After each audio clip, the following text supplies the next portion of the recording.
Mr. President, mga kasama, ang ginawa natin, tinilad-tilad natin yung original motion ng minority leader. Mapagbigay po ang minority. Nakipag-usap po kami sa inyong lahat sa pamamagitan ng ating pamunuan. At pumayag po kami, pumasok po kami dun sa kasunduan na sige, i-refer na muna sa Committee on Rules. Ipasa ibang araw yung panunumpa nating lahat before the presiding officer, pero siya ay manunumpa bilang presiding officer ngayong gabi. Natural na epekto na kapag ngayong araw manumpa ang presiding officer, bukas ay tayong lahat naman manunumpa bilang senator judges, natural na epekto yun. At yung unang aktual na araw ng trabaho ng trial court ay sa Miyerkules pa. So please, maging resonable naman po tayo at tumupad naman po sa mga kasunduan nung tayo ay ilang oras na nagbubuo ng kompromiso na handa na nating tanggapin dito. To put into the records, Mr. President, that while the minority leader made a motion a while ago, we were able to consult with different stakeholders, members of the Senate, and the minority leader agreed that this representation would amend his motion, Mr. President. And so with that, Mr. President, at this juncture, may I move to refer the verified complaint for impeachment against Vice President Sara Zimmerman Duterte to the Committee on Rules. I so move, Mr. President. Any objection? Hearing none. The motion is approved. Thank you very much, Mr. President. Mr. President, in view of the referral of the verified complaint, may I respectfully move that the Senate President take his oath as presiding officer. So move, Mr. President. What is the pleasure of the Honorable De La Rosa? Mr. President, just for a clarification, is it correct to assume that though the Senate President takes his oath today, and as you said, the members will be taking their respective oath tomorrow, but the impeachment court is not yet convened, and it is going to be convened on Wednesday, June 11. Am I correct, Mr. President? For the record, just for the record. What does the movement say? Yes, Mr. President, the distinguished gentleman from Davao and Bohol is correct, Mr. President. Thank you, Mr. That is President. the intention of the movement, Mr. President. What is the pleasure of the Honorable Just to, Mr. President, Pimentel? just to complete the thought of You may the, proceed, sir. just to complete the thought of the latest motion of Senator Villanueva, it should, as the presiding officer of the impeachment court. Sige. And then, with the convening, Mr. President, I think tomorrow when we take our oath, we are convened as the impeachment court. So I don't know. That's my technical understanding, Mr. President, because the presiding officer will now call the impeachment court to session, and then the members will now take their oath as senator judges. So that is already convening the court as far as this representation is concerned. What does Yes, the Mr. move? President, if I may, Mr. President, as the Senator Villanueva is As the recognized. You may movement of the proceed, sir. motion, Mr. President, I stand firm with the motion that I am proposing right now, as this came through out of the consultations made by this representation to a lot of members of the Senate, Mr. President. Just to put that on record. But that- Just to clarify, this is akin or similar, Honorable Villanueva, to, for example, those who are newly elected to serve a term beginning January 30, 2025, who won in the last elections, where they can take their oath today, Yes. next week, or even for the past several days. But still, the term of their office will commence or begin on June 30. Would that be a good analogy? Yes, Mr. President. You are correct, Mr. President. What is the pleasure of the Honorable Marcos? Or nakatayo? What is the pleasure of the Honorable Revilla, rather Padilla, and then De La Rosa? Ginoong Pangulo, gusto ko lamang pong malinawan sa salitang Tagalog na ang hudyat po ng ating mahal na kapatid na Senator Joel Villanueva na kayo po ay mag-oath. Hindi po ibig sabihin na tayo po ay naguhubad na ngayon ng sombrero ng pagiging legislative body, kundi tayo po ay hindi pa rin korte. Gusto ko lamang pong linawin. Tama po, Ginoong Pangulo, ang binigkas ng ating kapatid Senator Robin Hood Padilla na hindi po natin hinuhubad ang ating sombrero bilang legislative body ng Senado at hindi po tayo nagko-convene as an impeachment court. Salamat po. Yun lamang po, Ginoong. Honorable De La Rosa and then the Honorable Tolentino. I just would like to be clarified, Mr. President. If it follows that after all the members of this body have taken their oath, it would automatically trigger the convening of the impeachment court. Therefore, I move that we make our oath on the 11th, Mr. President, as originally scheduled. Mr. President, if I may, Mr. President. Senator Villanueva. To just clarify, Mr. President, the motion is for the Senate President. At this time, the motion at hand is that the Senate President would take his oath as the presiding officer of the impeachment court. The next motion that we agreed upon a while ago is for the members of the Senate, the senator judges, to take their oaths, Mr. President. But just the same, Mr. President, let me emphasize again, whether today or tomorrow's oath taking, this representation was made to believe that we are not yet convening as a court. Okay, Mr. President. And we are to convene the impeachment court on Wednesday, June 11. I agree, Mr. President. That is the Senator Tolentino. Just to further clarify, Mr. President, the impending oath of the Senate President is, if I'm not mistaken, and the movement can clarify this, pursuant to Resolution 39, Section 3 of our rules, which states, and I quote the pertinent provision, the President of the Senate shall preside in all other cases of impeachment, and for that purpose be placed under the prescribed oath or affirmation by any person authorized by law to administer an oath. The same, Mr. President, is pursuant to the constitutional command under Article 11, Section 3, Paragraph 6, that when sitting for that purpose, referring to the impeachment, the senators shall be on oath or affirmation. Is that the correct clarification, interpretation, if I may ask the movement, What does the movement say?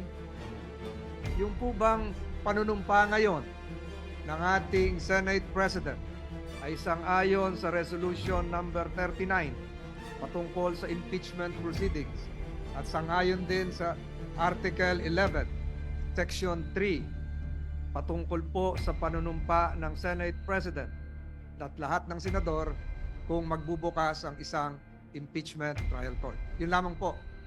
yes, Mr. President. The answer is in the affirmative, Mr. President. Thank you, Mr. President. Thank you, Mr. President. Quick, we can Senator Pimentel is recognized.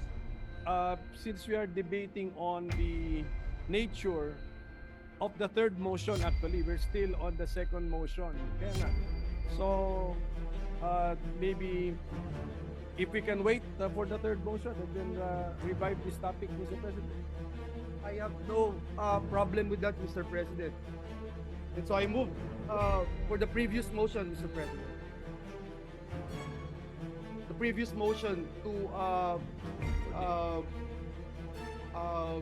the Senate President. And to take his Senator oath. Coco, you have no objection as to the clarification made by Senator De La Rosa earlier with respect to the second one.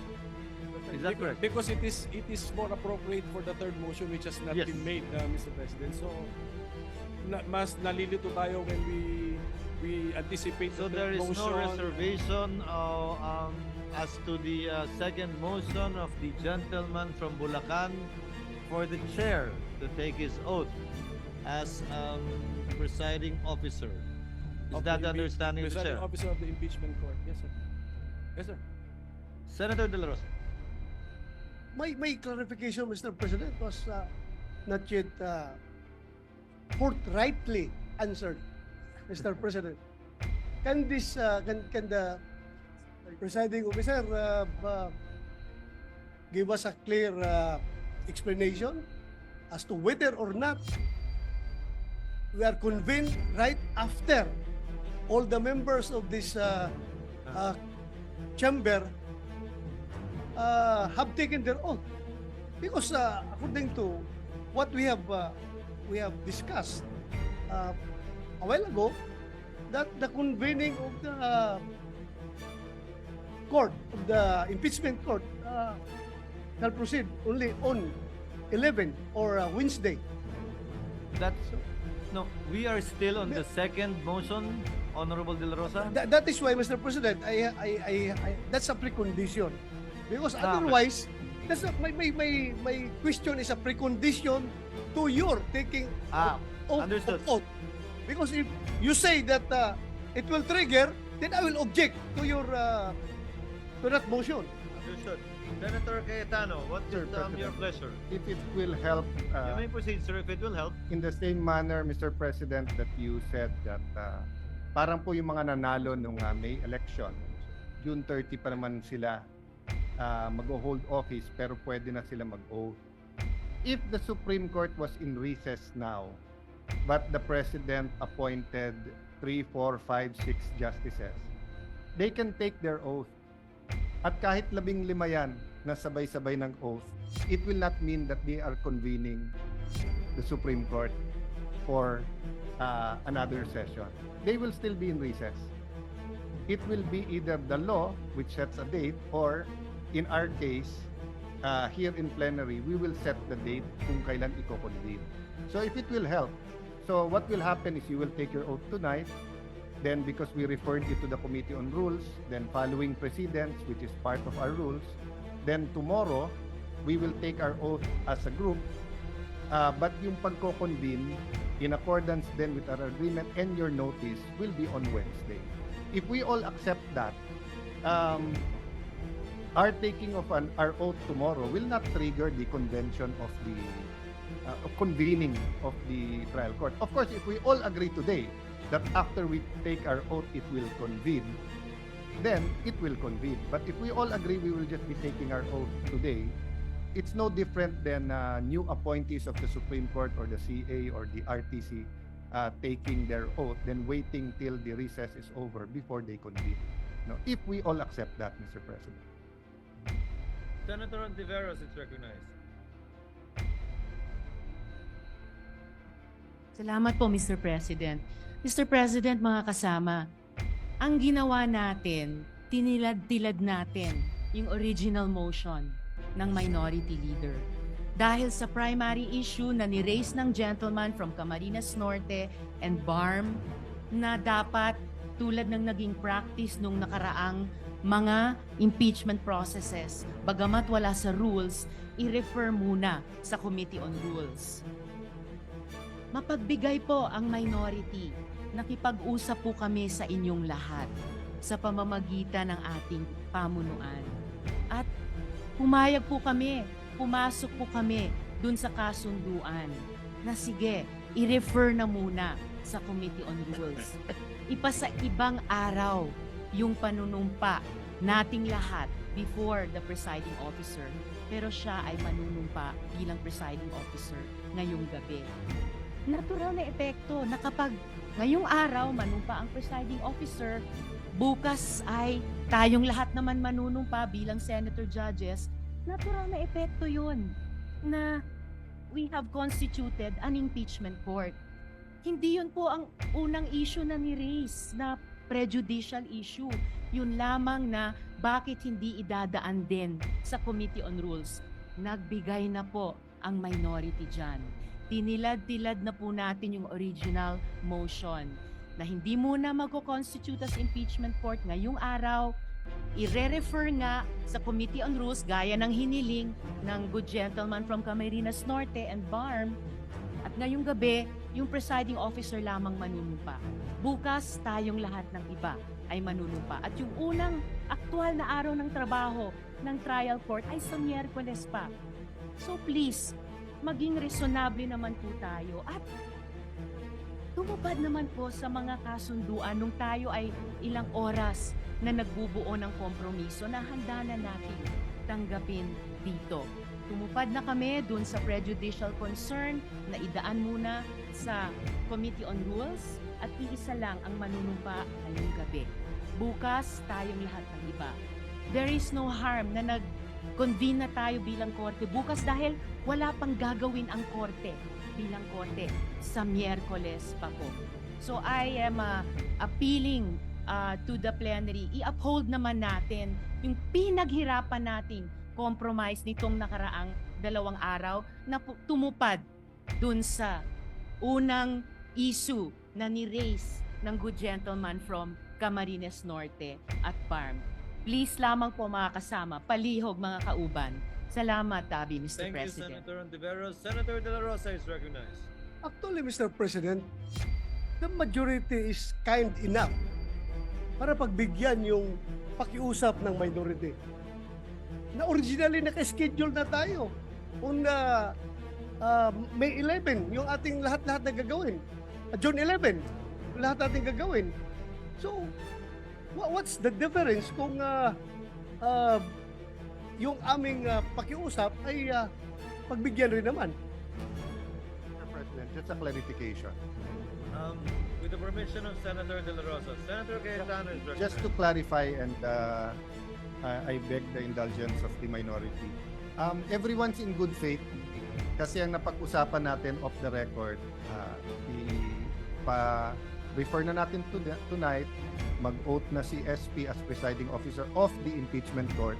Tomorrow tayong mag-oath and then ituloy yung Wednesday. Yun yung agreement natin. We were silent on convening. So good faith everyone because ang pagkaintindihan naming marami na convening is a formal act. Hindi lang yung pag-oath na triggers that, di ba? Ang pagkaintindi pala ng minority is that, so I'm just saying, if we cannot agree, we cannot agree. But there's no bad faith in both sides.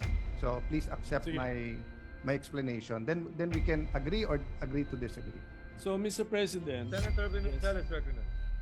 if we look at practice, kasi nga kaya kami nag-compromise na dun sa referral to the Committee on Rules out of practice, not out of the letter of our rules.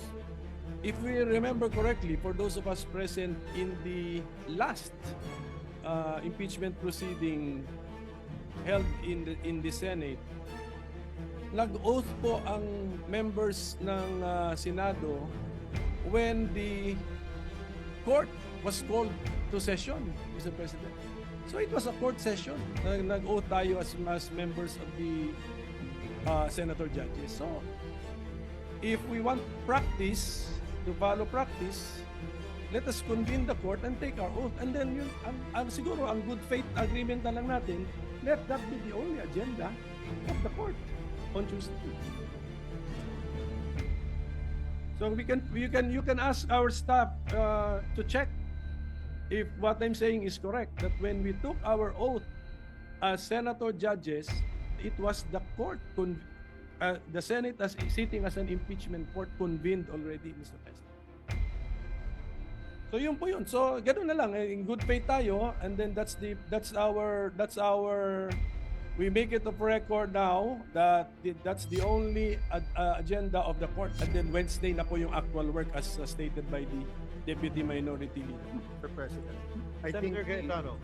the misunderstanding comes from when to convene, because Senator Bato and whoever else have the same thinking. I was right to assume that Wednesday magko-convene.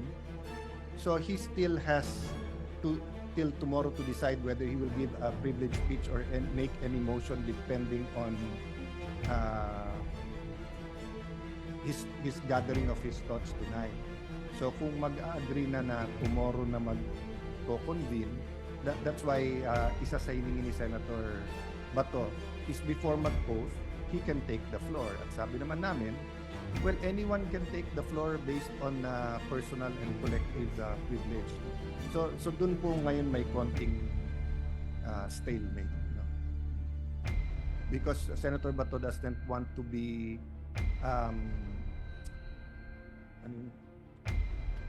he doesn't want to be put in a position that he voted that tomorrow magko-convene right after mag-vote, pero may privilege, may speech pa siya before that. Am I correct, Senator? Baka impeachment na maging Bato pa. Kaya magsasalita muna si Senator Bato bago doon. So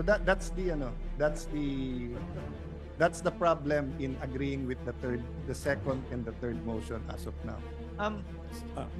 So as not to belabor the point, with the permission of Senator Pimentel, the movement has already stated in the affirmative that the idea behind this motion, both for this representation, when this representation takes its oath, and when the other members of the chamber take their oath, is that we are not yet convening the impeachment court. So that was the answer of Senator Villanueva to the query, the movement, to the query of Senator Bato. That is the status. As stated by Senator Cayetano, there seems to have been a misunderstanding that was clarified that indeed, in good faith, there was a misunderstanding with respect to the effects of that motion. But the status is that is the intent of the movement. Unless there are We cannot obsess over practice in the first motion and then abandon the practice on the third motion, Mr. President. So I'm just saying that Senator practice ang ginamit to accommodate the first motion, and yet practice hindi observed sa third motion, which is when we take our oath as senator judges, the court is convened. Unfortunately, the Mr. movement President, doesn't. if I may, Mr. President, unfortunately, we have yet to make any third motion, Mr. President. Yes, precisely. That's the thing, Mr. Pero- President. I think So the- and so, Senator De La Rosa has connected his vote on the second motion to Yes. the upcoming anticipated third motion, Mr. President. and when this representation was asked, I already responded, Mr. President, that upon consultation with members of this August chamber, that was the agreement, Mr. President. Again, to settle the issue, to abbreviate the proceedings as well, given the response of the Honorable Villanueva to the query of Senator Bato, and given the reservations of the Honorable Pimentel, do I take that as an objection to his second, or do you want to reserve the objection to the third motion? Because he already has answered. Can we proceed with the second motion without objection? No, because we are being trapped, Mr. President. The minority is being trapped if we will now object to the third motion, which is the oath-taking of the senators as senator judges. Gusto nga namin convening of the court tonight, Mr. President. This is the product of an attempt to compromise the pending motion, Mr. President. So, with that, Mr. President, can we request for a minute suspension? Recognized. Mr. President, may I reiterate my previous motion, Mr. President? Mr. President, I move that the Senate Secretary, Mr. President, I move that the Senate President will now take his oath as the presiding officer of the impeachment proceedings, Mr. President. I so move, Mr. President. Any objection? Hearing none. Motion is the motion is approved. Chair would like to call on the Senate Secretary to ascend the rostrum to administer the oath.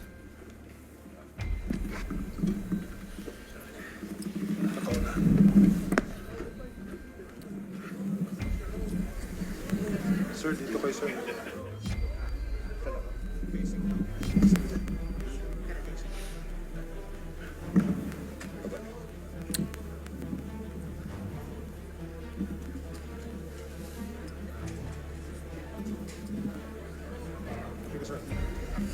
Sir, please raise your right hand and repeat after. Wala mic, sir. Okay na, sir. Importante kayo matinig. I, Francis Cheese G. Escudero, Solemnly swear solemnly swear that in all things appertaining to that in all things appertaining to the trial of the impeachment of the trial of the impeachment of Vice President Sara Zimmerman Duterte, Vice President Sara Zimmerman Duterte, now pending, I I will do impartial justice will do impartial justice according to the Constitution according to the Constitution and laws of the Philippines. and laws of the Philippines. So help me God. So help me God.